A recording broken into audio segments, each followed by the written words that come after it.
here we go. Winnie, I am on a podcast, and it's D&D 404, okay? So what it is, it's Dungeons & Dragons. Yep. Yep, I feel the same way. Yep. Okay. She's bored. Yep. And that was a great time to start, because joined with me are the other two Halloween costumes at my Halloween party, starting with the spooky dooky man with glass. Man, so a little bit of ManWithGlass lore. I was always afraid of Halloween growing up. So I would like skip school on Halloween because I didn't want to see the scary costumes kind of deal. Wow, Dan, bringing up trauma. Wow, how dare you? How dare you? Sorry, I didn't know. Man,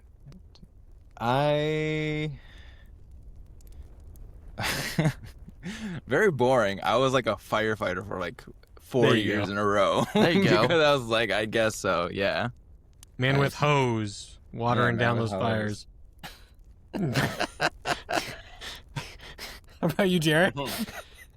I'm Jared, and I play Mylan Vaxon in the new campaign 2 of D&D 404, and my costume of choice, anything pop culture references are always just really funny.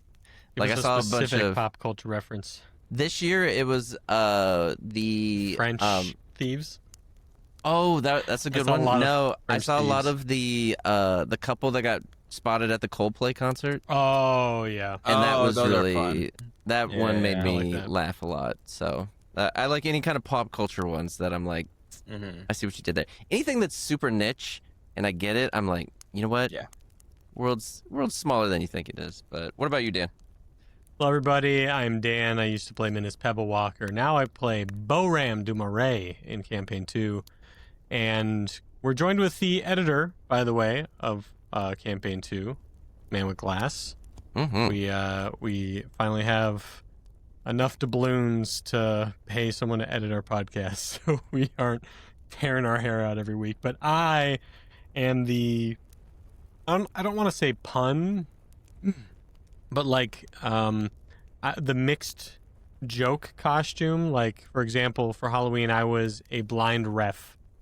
So I was an NFL referee with the stripes and the flags and everything, but I also had blind glasses and a cane. You know, so some sort of joke kind of costume is usually the way I go. I like it. Nice. Oh, actually, my best costume. I went to a party with my cousin and his girlfriend, and I strapped a bicycle tire wheel to my back, and I was a third wheel. Nice. And I feel like that pretty I might have peaked there. I don't know. I don't know if I could top that. But yeah. Self-referential, very Yeah. like, Exactly. Yep. Exactly. when you tell people, they're like, oh, you know. Yeah. Honestly, that feeling is just like, oh, euphoric. Nirvana. So what we're doing today is we're going to be talking about how the podcast works, how it functions, all the pieces that make up the pie. That is what we're doing today, and a bunch of you have given us questions for Glass. This is going to be a mixed bag of questions, so some Jared might answer, some I might answer, some Glass might answer, and we'll be pulling a ton of questions from chat, obviously. Hello, chat. Hello, Lichlord2343. Hello, Typort816 and Steifenheimer and Yulenog and Patrick NA and Goochmaster and Baxter. Bombface Cinder Slime and Leilani. Woo! You made it into the podcast. Hello, everybody, and thank you for joining us. Mhm. Jared, why don't you hit Glass with the first question? Were you a Patreon supporter when the first, or an editor first? I was a friend first. Okay. Yes, thank you. Was. I was I hoping was you'd say a that. friend. You know what? He was a subscriber first. Yeah. I mean, I met Jared through his Twitch stream, and then as the years went on, he ended up telling me, "Oh, I got this podcast I'm doing with my buddies, D&D. I got into it. I got into D&D through it." And then here I am, editing for it now. That was from Astro Ooze 04? Is that how I think that is? Yeah. Sorry, I forgot to mention that. That was from the Discord. But yes, just like everyone else in this podcast, I brought them together. No. It's a big mix of how we all got together, which is kind of fun. Because Jared kind of got us all together as friends, and then me and Tony got us all together for D&D, and then so I mean we could go on forever about that kind of stuff, but he was definitely a friend first. Yes, for sure. Before Patreon, I saw that. That was. Did we say who that was? That was Astro Oz. Yeah, that's what I said. Yep. When I read that, I was like, I thought the exact same thing. I was like, Glass is gonna be like, I was a friend first. How dare you? Don't call me a Patreon supporter. But I think, how long have we known each other? It's been it's quite a few years. It's been a minute. So I want to say, I think I started watching your streams first year of college, and that would have been just coming up on a decade ago. Yeah, I was gonna say. Yeah. And we've been playing games ever since. Oh yeah, it's wonderful. But all right, let's end with the next question, and this is from one of our own, Vivian Charmant. Kylie asks, "How long have you been working with the Boyos for?" Kind of answered this a little bit. Yeah, not too long. So my kind of trial time was with the Hullback Humanitarians. Starting from episode 2, I edited all the dialogue for those episodes. So yeah, I don't know how long that would have been up to this point, but since then. Maybe give him some background on maybe how we came to that point. Or is there a question later, Dan? That you know? I don't think so. Yeah, we can go into that. I don't know if you have any a background, how we were oh, you would be maybe perfect for something like this. Oh yeah, I mean I'd been working in film and television as a on-set audio specialist guy. If you were to ever see a picture or tableau of people on set, I was a guy holding the microphone on a pole in the background, making sure all the audio is being recorded. So yeah, I just had a pretty good background in audio, whether that be editing or recording. And yeah, I told the boys, I said, yo, if you need help, let me know. And here we are. Yeah. Yeah. And here we are. Great. Anna Meister said... Annie Master, sorry. When you get to play Glass, do you prefer ranged or melee combat? I know not editing related, but I just want to make sure I ask everyone. Range. I love a spell slinger. Woo! 'Cause I could shoot a bow and arrow in real life, you know what I mean? But I can't throw a fireball at somebody's face. Sure. Mm-hmm. I mean, whenever I do play D&D, I usually like to play a utility type of character. In my main campaign, I play a character called Soot the Sad Clown.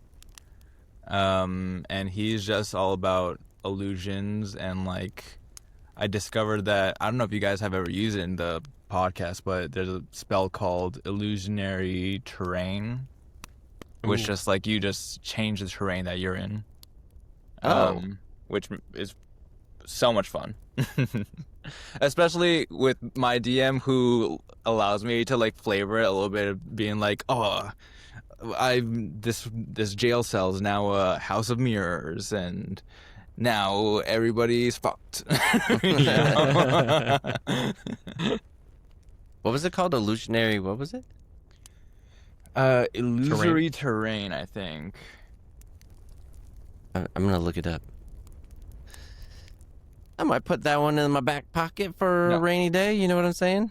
it might be a fun one to have. Hallucinatory terrain. There we go. That's the name. Got it. Cool. And hopefully that also answers Steifenheimer's question, do you play D&D? So, yes, he does. Oh, yeah.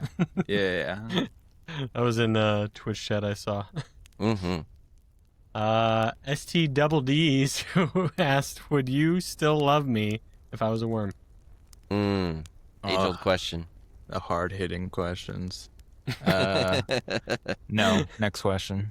Oh! Sure, Harsh. fine. Yeah. Harsh. I put you in a little terrarium and water you or whatever you need to do for a Whatever you do for fucking worms. worm. Whatever worms need. Cover 'em in dirt. Put you in dirt. Whatever you want. Sure. We got another question from Annie. Do you have to upload each episode to every stream platform like Spotify, iHeartRadio, Pandora, Apple, etc. individually? It's a Jared question, I think. Oh, great. Awesome.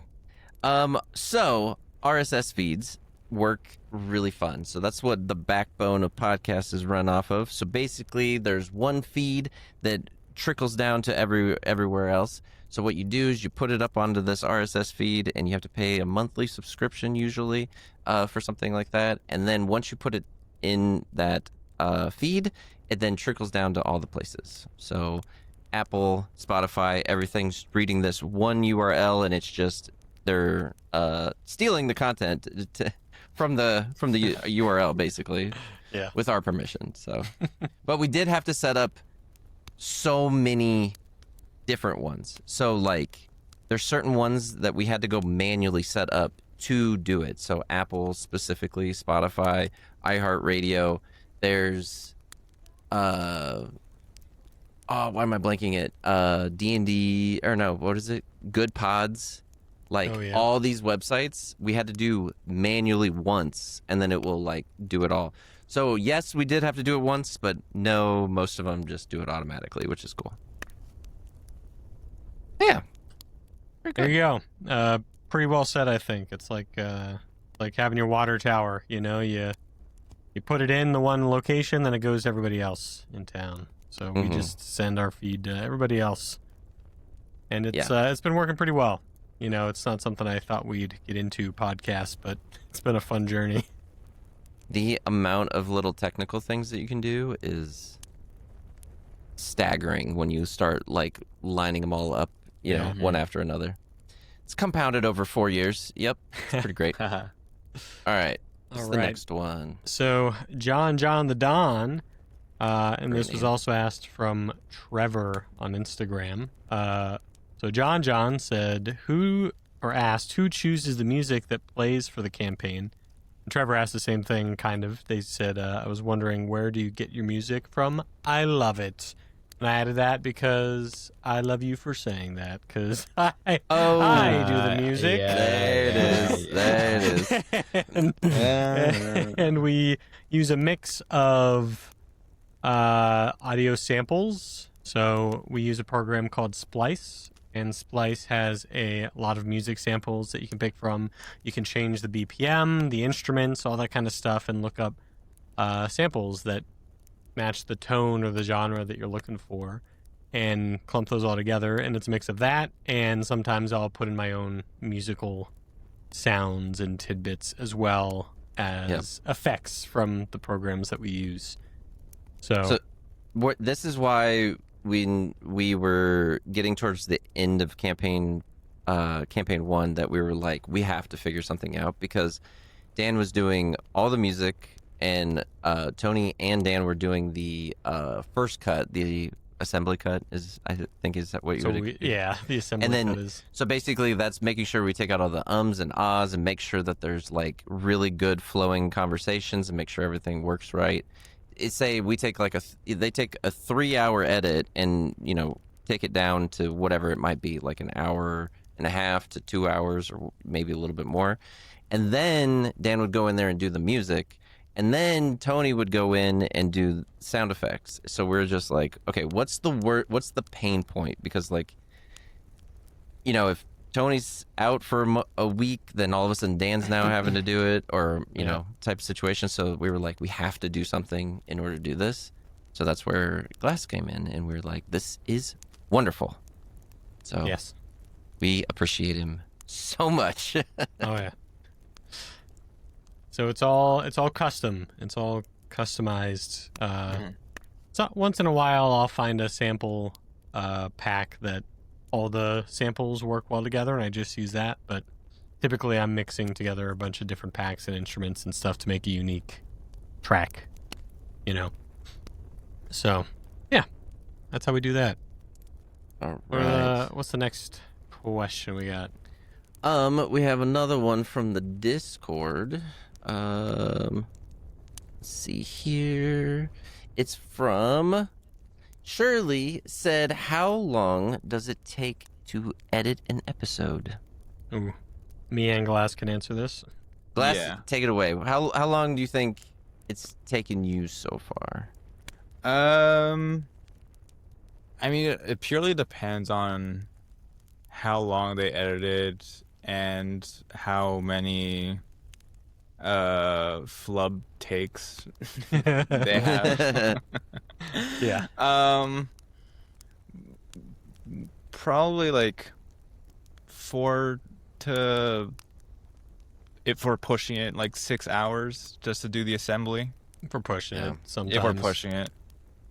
I was gonna say, like, so for my history editing the podcast from season 1, it would usually take around 3 to 4 hours to edit the assembly. Then it would take around 2 to 3 hours to edit the music, and probably 2 to 3 hours for Tony to do sound effects. So altogether, sometimes it would be a total of like 9 to 12 hours editing just one episode across people and what we were doing. And sometimes you would have to add extra flourish to it, depending on, maybe it was the finale of the arc, right? Or it happened to be a really hard edit because we had to go longer one day and there was a lot of mistakes and like the flubs that you mentioned. So cutting out just that one chunk of like 4 hours of editing the assembly cut, which is the tone and the pace and the story, right? And the voices, that's going to hopefully give me and Tony a lot more room to grow the podcast in other ways, from which will probably, I think I saw a question that might allude to that as well. But that gives us a lot more time, and that's kind of the average, I would say, about, let's say, 10 hours a week to edit one episode. And that kind of, when we first started this whole podcast, that was like, I mean, this is kind of pulling back the curtain quite a bit. And I know we don't normally try to like hide much or anything like that. But the main thing that we prize ourselves on is making sure that we give like the best listening experience. I know in other podcasts, and I'm not downplaying how much like they do, you know, probably like production and things like that. But the problem that I have when I listen to those is that, you know, sound effects aren't there, or it's one microphone and a bunch of people talking over each other. We try to make sure that there's none of that and that it's just the best listening experience possible, because we're just trying to tell stories. So the work that it takes to do that is, you know, just like Dan said, it's like you know, could be 10-hour a week gig just to make sure that we give the best thing that we can. So yeah, we try to put a lot of effort into each one. We sure do. All right, we're gonna be getting to stream questions in a moment here, but for now, the next question comes from Anthony Pisa on Instagram. What program do you use to edit? Pro Tools. Yep. There it is. Yeah. So, that's interesting, because Dan, you use So me and Tony use Adobe Audition. yeah. I wish I could say Pro Tools, but for now, Audition. And maybe I'll get into Pro Tools in a year or so when I get more advanced at the editing. It's a good and time. composing. Yeah, It's supposed to be so good. that's interesting. Have you ever used Adobe Audition, Glass? know if you No. It's very niche. It's not like one of those ones you stumble upon like Photoshop or Premiere or something. But Yeah. I mean, like in college, when I took my filmmaking program, it was all like we only use like industry standard programs and like equipment. So we were also using like Avid for picture editing, Pro Tools for all that. We were using DaVinci Resolve, which is a free program, every once in a while, specifically for like color grading. Yep. Yeah, if anybody wants to get into color grading. It's so good for color. It really is. But yeah. Only the best for Only the best. Yeah. All right. We're actually gonna force Glass to do hour-long music for us next. And it's all gonna be custom and no samples. He does the instruments. He records it. He edits it. We're starting from scratch every episode now. Okay. I'll figure it out. That's great. Next question's from the Discord. No one here is the name. How hard is it to edit the April Fool's episode Sully song? Oh, yeah, I can talk about that. It would have been easy. It should have been easy. I heard But about this. Tony, I heard about this. Tony, I was like, all right, Tony, obviously we need.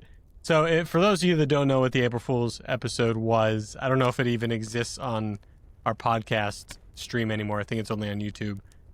We did an April Fool's episode that was posted as the finale.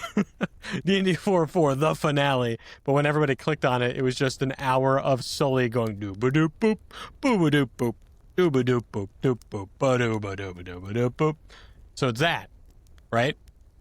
And Tony and I thought it'd be a fun idea to add all the other characters. So we'd add some Sids, we'd add Minus, we'd add Berthy, and have them come in and out, just so it's not Sully the whole time. And then we had Jared scream at us and tell us to shut up. So there would be silence for like a minute, and then we'd start back up. And that would repeat and repeat and repeat. And it came out really well. I'm happy with it. It was funny. Yeah. But what Tony did when he recorded all the samples for Berthy and the Sids and Reginald is he didn't listen to the first track he made of Sully's.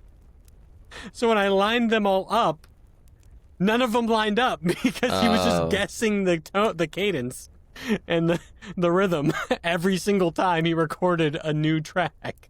Oh, wow. And he sent this to me and then was MIA. And we did this like the day before, and he was MIA the day before, so he wasn't able to like re-record anything. So I had to just manually cut apart and change the rhythm of every single character so they all matched. So that it was very hard. It shouldn't have been, but it was very, very hard. And I'll never forgive Tony for it. So no, it was funny. Pretty fair. But now Tony knows that he needs to record his first track and then listen to that one as he records. So there's my spiel. Yeah, it's good. Well, yeah, it was like one of those things that we had this like funny idea, and we just kind of ran with it. So, and then I remember being very adamant, being like, "We can't leave it up. Like it's one week. That's all you get. That's all you get." I was like, "No more." Oh, we got some. Most people were found it funny, but there were like 3 or maybe 5 people that came online and were like, "I'm never listening to your podcast again." No way. No They're way. so mad. How dare you? I was like, guys, we need to have an emergency meeting. We messed up. Most people thought it was funny, though. the Yep. mass majority of people thought it was funny. Yeah, they did. It was good. Oh, goodness. All right. Next one is also Animaster. I think we've had 3 from Animaster today. Have you guys ever considered corporate sponsors? Yes. Mm-hmm. Yeah. Okay, so we're kind of mixed on the topic. So, like, we're at this cut. So, full transparency. You know what? I'll take I like being, as transparent as possible.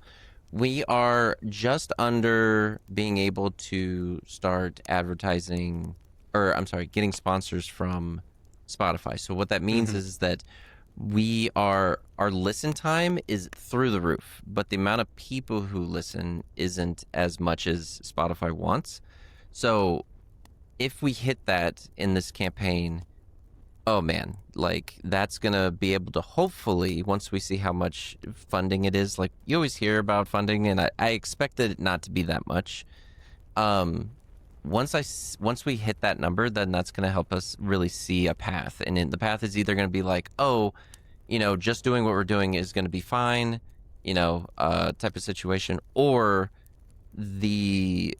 we may need to start reaching out and doing, brand deals and things like that. So the problem is that there's so many brands out there that want to do deals, but none of them make sense.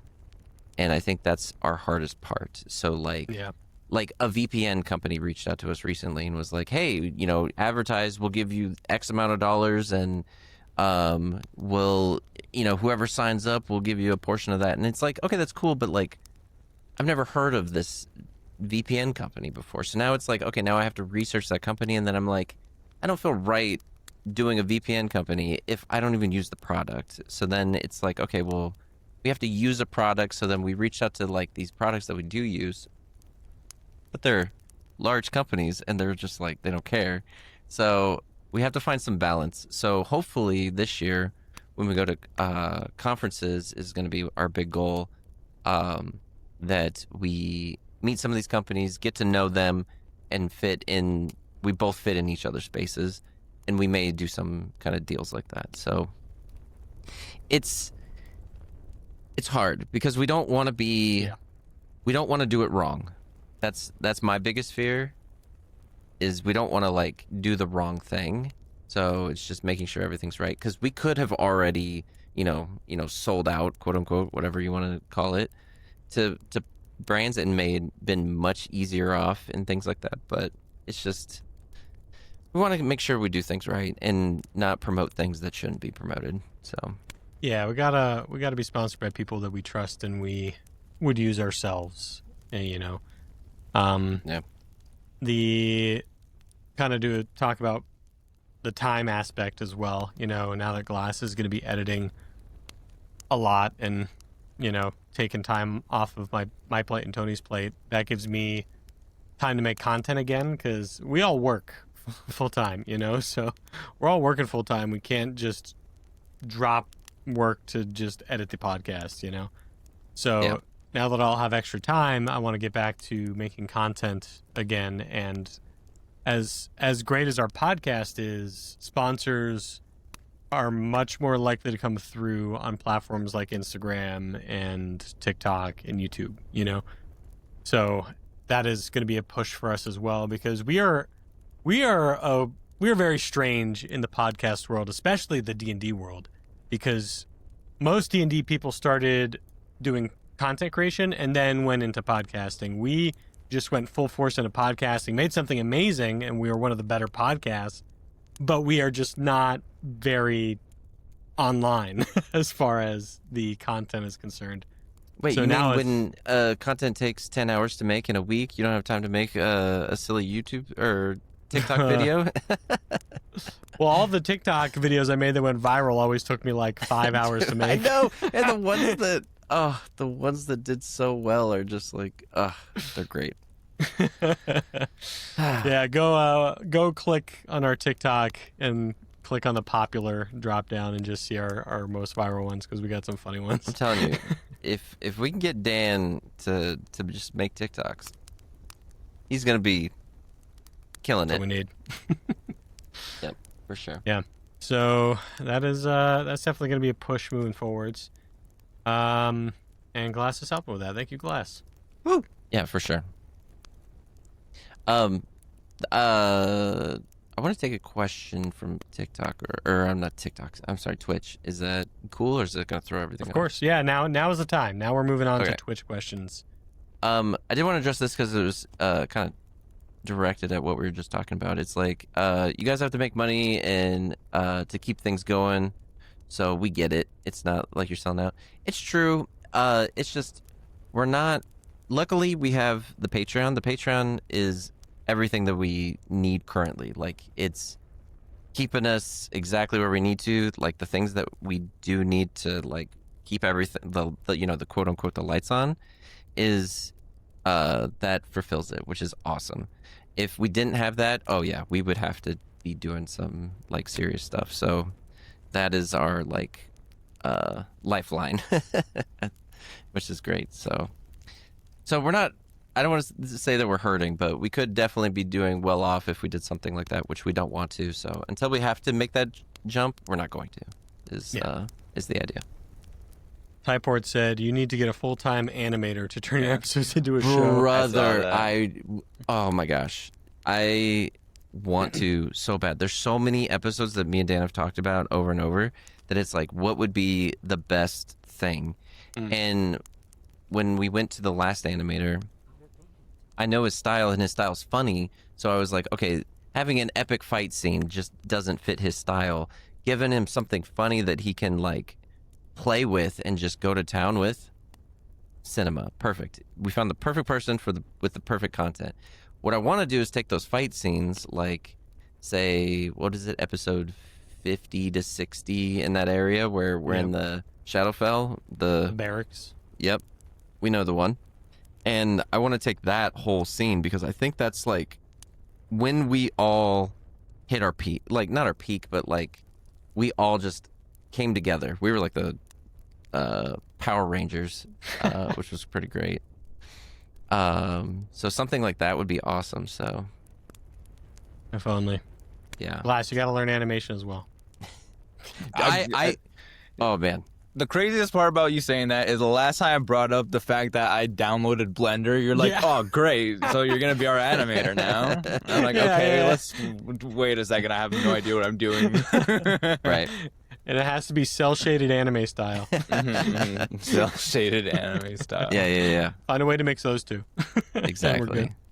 There was another question that actually, speaking of art, that was earlier, and it had to deal with AI art, and I had it highlighted. I think Steifenheimer said, what's your opinions on AI-generated content? We've got a lot of mixed opinions because I use them to create maps, and I just don't have the money to commission for it. Yeah, I think if you're using it to show your representation to an individual, I don't see it as a problem. If you're using it to sell, that's where it's kind of a problem. Yeah. And by kind of a problem, it's kind of a big problem. I do. There are some. It's difficult because it's such a new landscape, and we don't have all the answers yet. I try and limit my AI use as much as possible, but there is a misconception that all AI is wasted energy and is bad for the environment. That's not true. There's a lot of AI operations that are technically more efficient and use less energy than a bunch of designers might do a map or something. It depends on how many computers you had running, and how many people were working on that project. It's a case-by-case basis what is more efficient. But the problem is we haven't collected enough data to know what the efficient practices are. So I just try and limit it. And if you're making maps and characters, just be cognizant of that and try not to use it so much, because that's when all of our bills go up across the board, because we're struggling a bit with all these big warehouses just shoveling out CPUs and taking up all the electricity in the cities, Yeah, it's kind of it's a weird time with AI art. It's only going to get better, which is kind of scary in some cases, but I think the hardest thing that it has that it doesn't do well is being creative. So you can tell it to do all these things and it will take things from other people that are creative and try to make something. But if it's what you're visioning, it's not going to do it that well. It may give you something okay, but it's tough. But yeah, I don't know. As long as you're using it to just showcase to your friends, I don't have any problem with it. Yeah. Yeah, just don't be trying to sell AI art as your own creation. Yeah, Fiverr is we use that a lot, and unfortunately, so bad, dude. when we reach out to people, they'll say, "Oh yeah, I can create all that," and we've gotten unfortunately burnt a few times because the person says that they're a digital artist or has had experience in that field for X amount of years, and you think it's great, and then by the time you get the picture back, it's not that, unfortunately. So it's definitely AI art. So we're like, okay, thanks. No, we're good. So Yeah. we don't give them bad reviews or anything. We just cut ties and just leave it as I do. is. I blast them on TikTok and I make videos about it. No. But what's some other questions we got? Glass, you got one? I got a question for Glass. Oh, okay. Everybody in Twitch, if you have any questions for Glass about editing and stuff like that, obviously post them now or forever hold your peace. But my question for Glass is, now that you've edited a few episodes of the podcast, from the Hellback Humanitarians to these main campaign episodes that are coming out soon, what are some of your biggest pet peeves when you're editing that we do? Pet peeves? Oh, man. Oh yeah. Because I got answers for this. Is it every time Tony uses a New York accent? Oh, pet peeves. I don't Pet peeves. think there's anything crazy. Oh no. I feel like all of you guys, funny enough, all you guys except Kaylee are guilty of just getting so excited in character Oh yeah. and just stumbling over your words, and then you Oh, just yeah. have an incoherent sentence at the end of it. Oh yeah, that is big time. I think we all do certain things better. Like Jared is really good at having the same cadence throughout his speech patterns, even though he separates himself a lot when he talks. I separate myself a lot when I talk, but my speech pattern fluctuates as I do that. So sometimes when you cut me together, it doesn't sound as natural as Jared's would. My biggest pet peeve, and this is a pretty big pet peeve online really, but the lip smacking or tongue smacking specifically, when you hear that, Yeah. Yeah. Yeah. I hate it. And that Hate it. happens when you first start talking, and a lot of the times when you're doing. So I've done audio editing at at work and things like that, and when people start talking and it makes those noises, and you're like, cutting those out. Hey, get that out of here. The first millisecond of someone, or the breathe in before someone talks, that picks up on the mic. I'm like, nope, got to get that out of there. Yeah. And I think my biggest lesson, I'm trying to think of what my biggest lesson was when I was editing as well, because I picked up a ton of tricks as we've gone. I'm trying to think for anybody that's editing a podcast.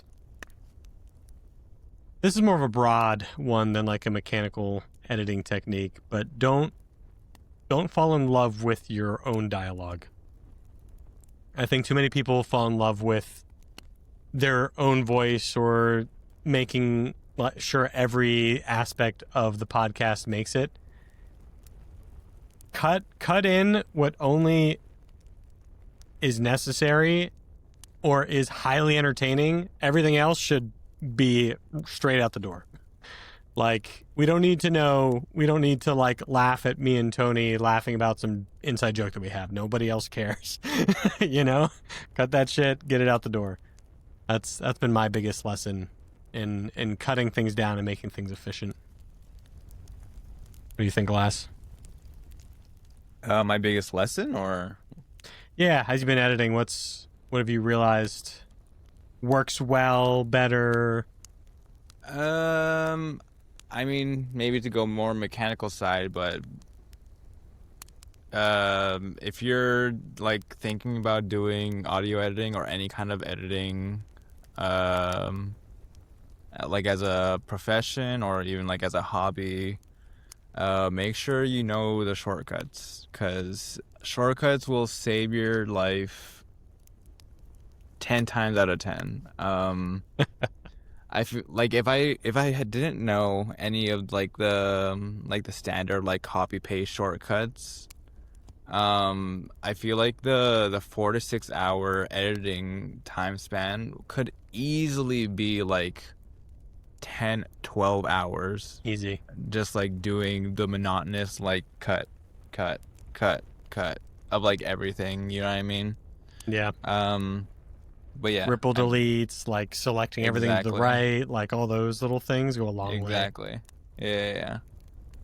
It's just Know your like learning hotkeys. how to use a specific brush when you're like painting a picture, you know what I mean? Oh yeah, it's good. That's a really good way to put it. It's a good what's it called, analogy? It's a good analogy. Yeah. You know, because if you use a sponge over a brush for certain things, that could save you hours of time. Exactly. You know, I really like that. And That's Jared, really what'd you good. learn? What'd you learn while editing our podcast? Well, let me tell you, you guys have very different sounds than what I hear when I hear my own voice. Oh, You know, I don't know how you guys do it. I hate the sound of my own voice. That's all I know. Yeah. I wouldn't be able to edit my own voice. I'd be like, let's just delete all that.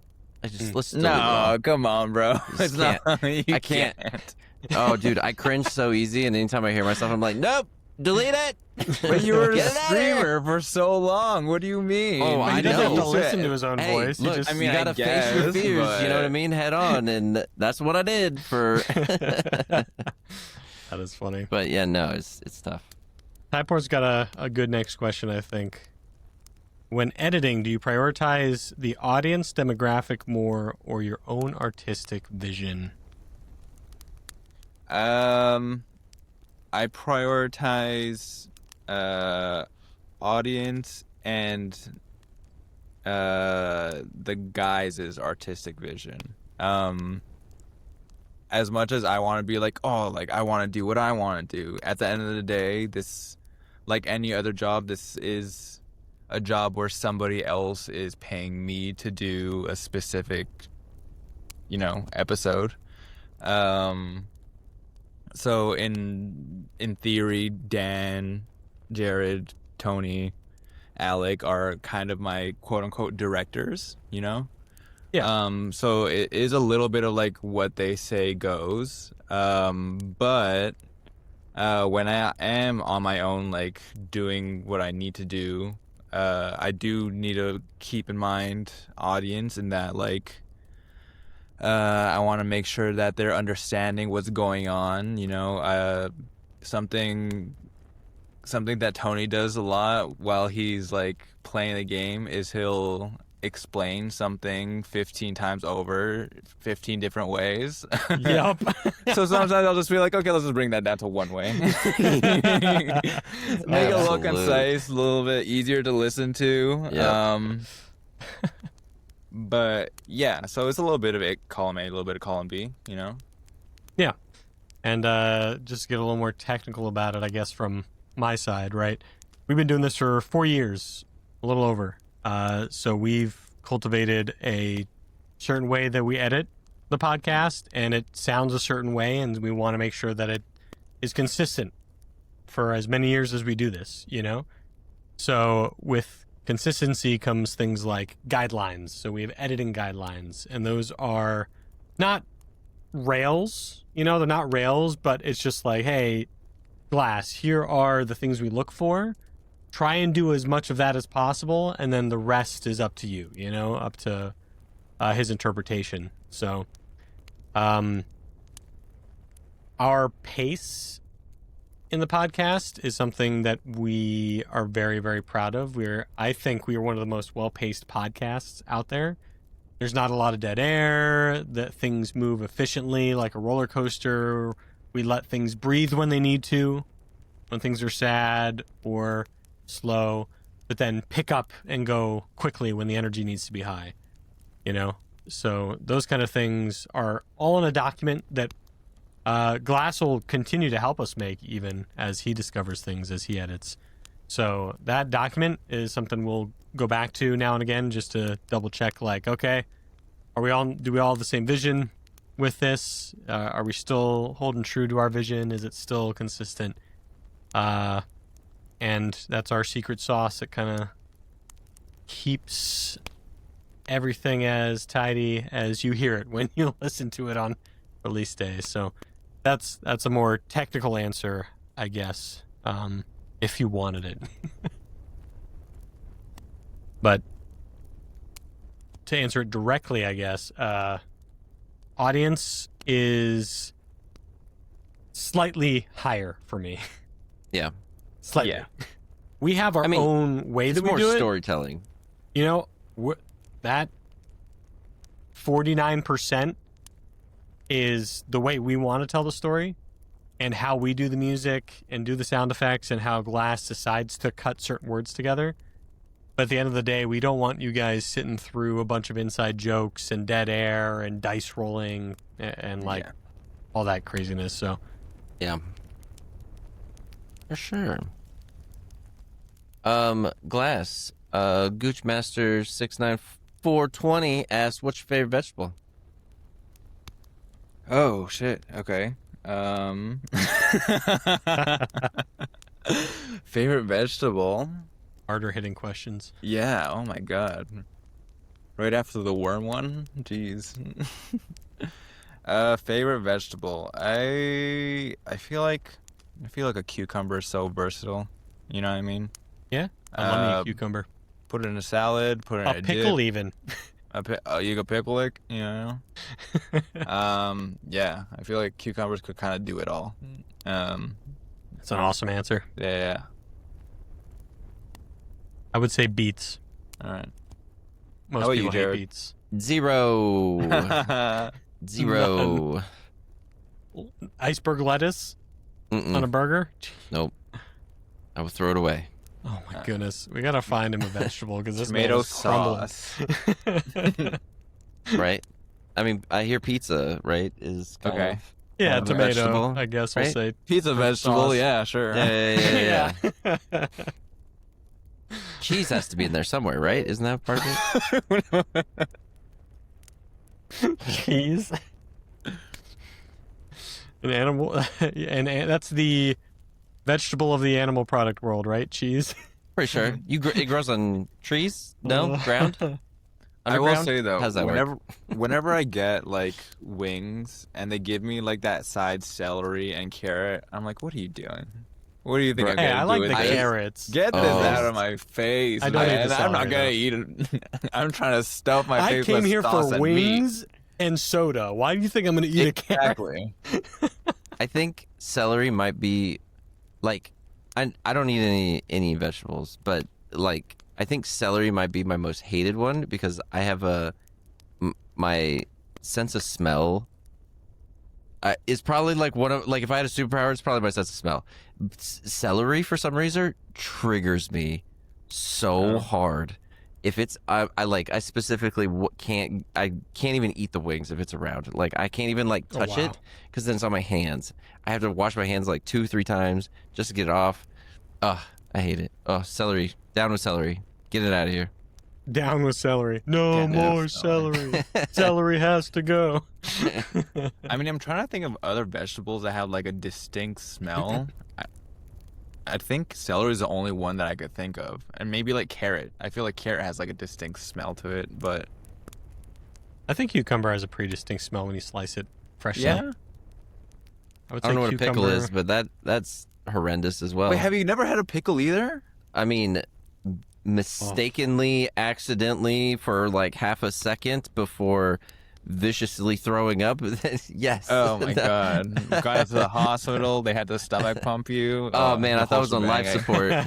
I dodged a real bullet that day. Okay.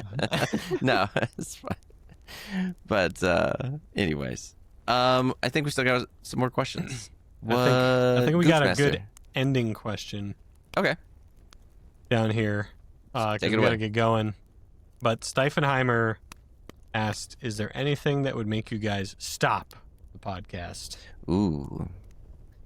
Yes, they it's fired me. called the stop record button. Yep, that's about That's it. my joke answer. Yeah. I really don't think so. Like, we really enjoy it. It's like fun to do. Like, we get to hang out once a week. Like, these guys thinks they tricked me into D&D, but I really tricked them into being my friends. So Who's the real winner? here? who's winning now? Now they got to put up with me.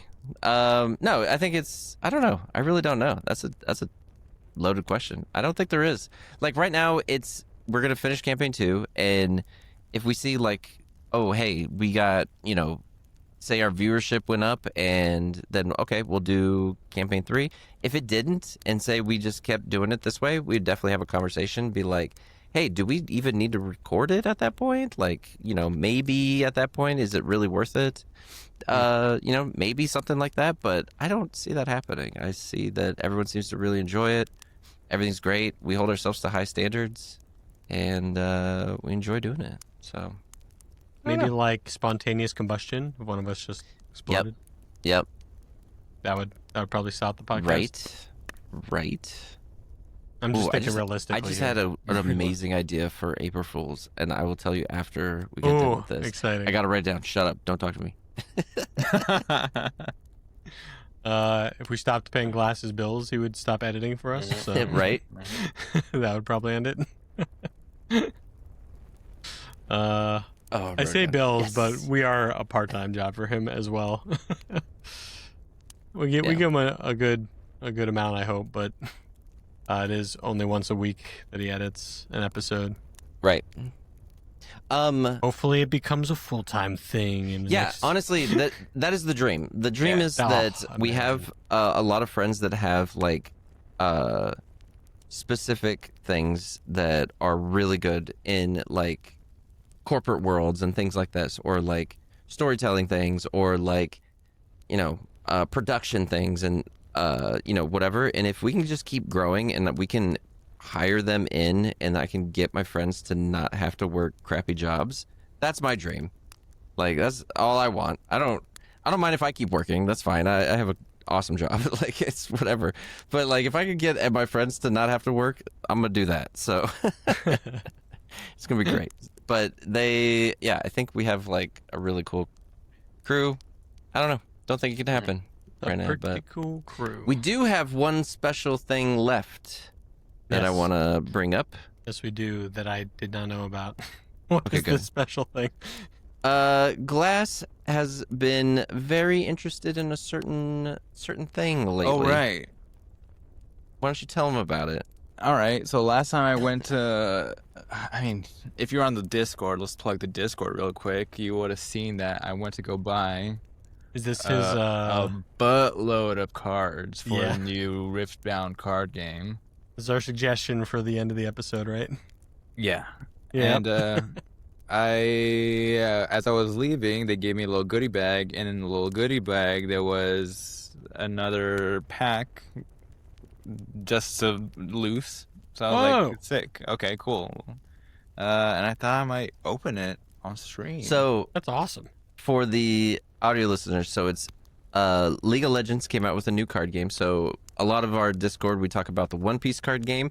Move out of the way, One Piece. You're old news. Now we got League of Legends Riftbound. Let me tell you, me and Glass have been playing it a lot. It's pretty fun. It's really fun. It's pretty simple to get into. I like it. The I think rules it's good. are pretty basic. The hero mechanics awesome. I'm liking it so far. I thought my main character was gonna be Darius or Volibear. Turns out it's Master Yi. He's amazing. It's crazy, but so Glass in front of him has a booster pack. Am I right? Mm-hmm. And he's gonna open it, and then we'll just read out some of the cards and see if we get any kind of cool hits. All right. How about that? I don't know how to do this, but let's go. All right, what do we got? We got Stand United. All right. Cleave. Awesome card. Dispel. Cool spell. Lecturing Yordle. I remember you playing that earlier. Forge to the. It's fucking. Forge to the of the future. It's all flipped for me. Pit Rookie. There we go. Undercover Agent. Mm-hmm. These are the commons. We got Cruel Patron. Yep. And then we got Kinku Monk. there it is. Salvage. And We got a land. Ooh. love it. We got another land. I think this. Oh, this is a foil land. You can't really see it on Ooh, camera, but okay. it's foiled. Okay. Nice. And And Victor. yo, that's a good one. Victor. Is that foiled? And a set. Yeah, the last We're- 3 cards are all foiled. Are they? Nice. So it's land and the 2 champions. So Victor and Set. Awesome. So Yeah. the big hits in this, so if you're like a TCG Pokemon collector, the big hits in this game are alternate arts of the main characters, and they're also signed. That's like the big hit. That's the holographic Charizard in this set. Wow. So they're like digitally signed, but they look really, really cool. But no, Small we didn't get them in this, runes. but we thought it was something fun. We talk about that in the Discord a lot, and wanted to bring it to you guys. So awesome. So Very far, cool. I opened a booster box. It's not fully opened yet, but so far I've found one card that's like $80, which is pretty cool. But Yeah. beyond that, It's new Still too. got half so, left. you know, Yeah, Yeah. we got to figure out what is going to be expensive as well yeah, as these. yeah. I will say the most expensive card is like $2,000 some dollars, and it's the signed. What was it? Ari, I think is what it was. And that'll but- probably go down in the next Was few it months. Ari? Yeah, right. So that's what I'm kind of curious is if maybe is that like I don't know. We'll see. We'll see. All right. Everybody give your most editing goodbye. Good. But I edit that together. Yeah, so So goodbye. Wait, let me try it again. Goodbye. Wait, no, I didn't like that one. Goodbye. bye. And this is the last time we're doing this rushed version of the Patreon supporters. The next one will be our new version because we have a new format that we'll be rolling out. We'll send that out to Patreon in a message to let you know how that's going. But the Bloodshard Bandits, we have Artemis, Marcus, Benjamin Hayes, Amanda Dulong, Sly, Knockmock, Shirley, Philip Buxton, Shayla Mazatenta, and then in the Sidget College alumni, we have Robert Crisp, Sergio Rodriguez, Saint Chaos, Patrick Wennerstrom, David LaChance, Casey, and then the Humbreas Heroes, we have Felipe Gonzalez, aka Man with Glass, Jesus, Johnny Tarr, John Carroll, Toby Lars, Drown, Cypress Daywin, Jet Tillich, Brigadier Bjorn, Neko, Tim Kemmel, Chris Hahn, Bree Carlson, and of course, Winnie.